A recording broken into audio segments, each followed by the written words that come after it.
Again to my YouTube channel. Today in this video we are going to cover the next part of the question practice session of the chapter, that is frog. So let's get started without any delay. Before starting, please subscribe my channel and like the video. So let's start. Select the correct route of the passage of sperm in male frogs. तो हम लोगों को इसमें mail frogs का जो sperm है उसका correct root बताना, मतलब स्पर्म कैसे कैसे ट्रैवल करता है उसका सीक्वेंस बताना है. तो अगर आप लोगों को याद हो, मैंने पढ़ाया भी था और आप लोगों को नोट्स में भी लिखवाया था इसका सीक्वेंस, और बोला भी था कि इट्स वेरी इंपॉर्टेंट क्योंकि एग्ज़ाम में भी पूछा जाता है. तो इसका करेक्ट सीक्वेंस क्या था? टेस्टीज के बाद वास इफरेंशिया, उसके बाद था किडनी, उसके बाद ब्रीडर्स कैनाल, उसके बाद urinogenital tract and then cloaca. So कौन से ऑप्शन में है? तो ऑप्शन ए देखो तो उसमें है टेस्टीज, वास इफरेंशिया, किडनी, सिमेनल वेसिकल. ये गलत हो गया यहाँ पे. नाउ टेस्टीज, वास एफरेंसिया, ब्रीडर्स कैनाल, बिल्कुल नहीं. ब्रीडर्स कैनाल के पहले यहाँ किडनी होना चाहिए था. टेस्टीज, वास efferentia, kidney, breeders canal, urinogenital tract and cloaca. So this is the absolutely correct sequence of the root of sperm in male frog. So its correct answer is option number C. Now next question. Frog heart when taken out of the body continues to beat for some time.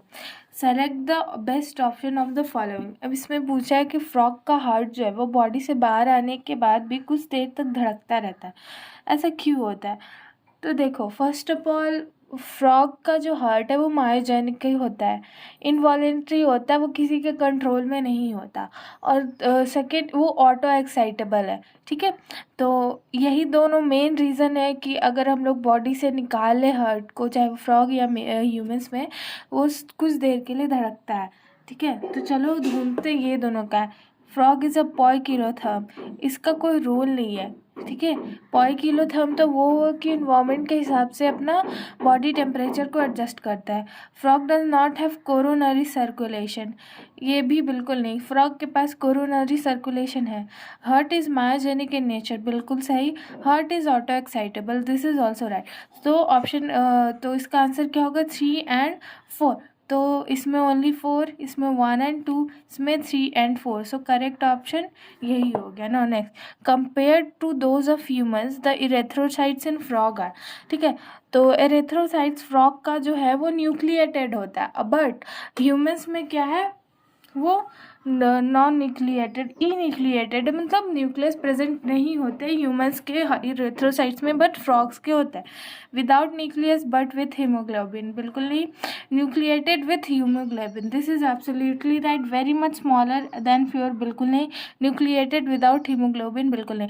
वो nucleated भी होते हैं और उनके पास haemoglobin भी होता है. तो ये कौन सा ऑप्शन में बिल्कुल करेक्ट डिस्क्राइब करा गया? ऑप्शन नंबर बी में. Now next question. Frog differ from human in possessing. अब इसमें पूछा गया है कि फ्रॉग किस तरीके से ह्यूमन से डिफरेंट है. पेयर सेरिब्रल हेमिस्फेयर, ये ह्यूमंस में भी होता है. हेपेटिक पोर्टल सिस्टम, ये भी ह्यूमंस में होता है. न्यूक्लिएटेड रेड ब्लड सेल, ये ह्यूमन में नहीं होता. ह्यूमन का जो रेड आरबीसी है वो ई न्यूक्लिएटेड है. सो इसका करेक्ट ऑप्शन क्या आ जाएगा? ऑप्शन नंबर सी ना. Ureters act as urinogenital duct in. Ureters जो यूरिनोजेनिटल डक्ट किस में, एज अ यूरिनोजेनिटल डक्ट किस में परफॉर्म करता है? तो मेल फ्रॉग्स है इसका करेक्ट आंसर. सो हम लोग ये ढूंढेंगे कि ये किस में दिया है. Human males no, human females no, both male and female frogs बिल्कुल नहीं. फीमेल फ्रॉग्स में यूरिनोजेनिटल डक्ट नहीं होता, उसके पास एक सेपरेट ओपी डक्ट होता है जो कि खुलता है क्लोएका. मेल फ्रॉग्स, ये बिल्कुल सही है. सो इसका करेक्ट आंसर क्या हो जाएगा? ऑप्शन नंबर डी ना. Next question. Consider the four statements A to D related to the common frog Rana tigrina and select the correct option stating which one of the.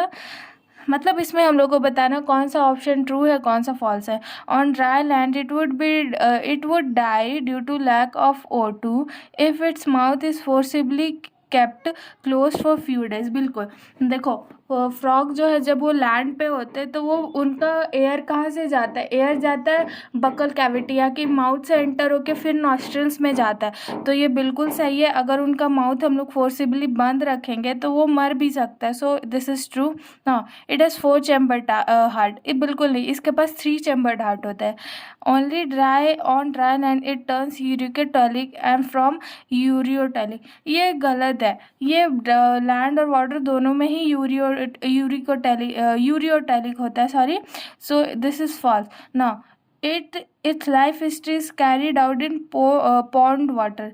हम लोग ऐसा कह सकते हैं, ये ट्रू भी हो सकते हैं, फॉल्स भी हो सकता है, क्योंकि ये जो है अपना जो एग, इनके पास क्या होता है एक्सटर्नल फर्टिलाइजेशन, तो ये अपना एग्स ले करते हैं वाटर में। सो ये हम लोग यहाँ पे ट्रू ही मानेंगे। सो ऑप्शन ए में देख लो, true false false true, that is option number A. ना which one of the following is true description about an animal concerned? Rat, left kidney slightly higher in position than right one, बिल्कुल नहीं।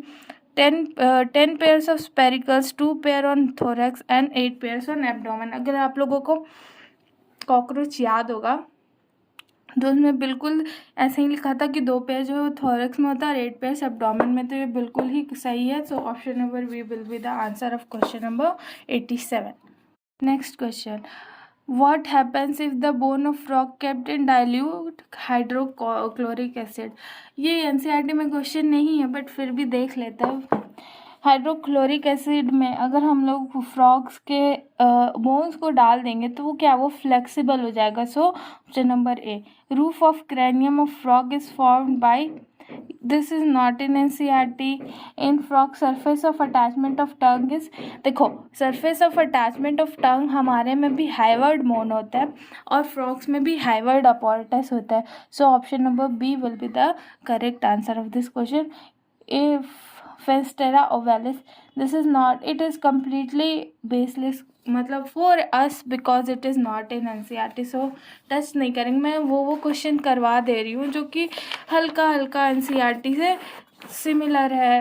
तो the kidney of adult frog is, ठीक है, देखो kidney of adult frog जो है वो mesenterons होता है। So option number D is the correct answer. Mucus help in frog in forming, देखो म्यूकस जो है वो क्या हेल्प करता है, म्यूकस प्रेजेंट होता है उसके बॉडी में ताकि फ्रॉग का जो बॉडी है वो मॉइस्ट रह सके। मॉइस्चर को मेंटेन करने के लिए फ्रॉग का जो स्किन है उसमें म्यूकस प्रेजेंट होता है। तो थिक स्किन नहीं, स्मूथ स्किन नहीं, ड्राई स्किन नहीं, moist skin. Bull frog give its, let's avoid this question, this is not an answer. Addition of trace thyroxine of iodine water contained tadpoles will be out of NCERT question. So from this we complete this chapter. From tomorrow we will going to start a new chapter, that is biological classification. So be ready for that, and thanks for watching and subscribe my channel. Thank you.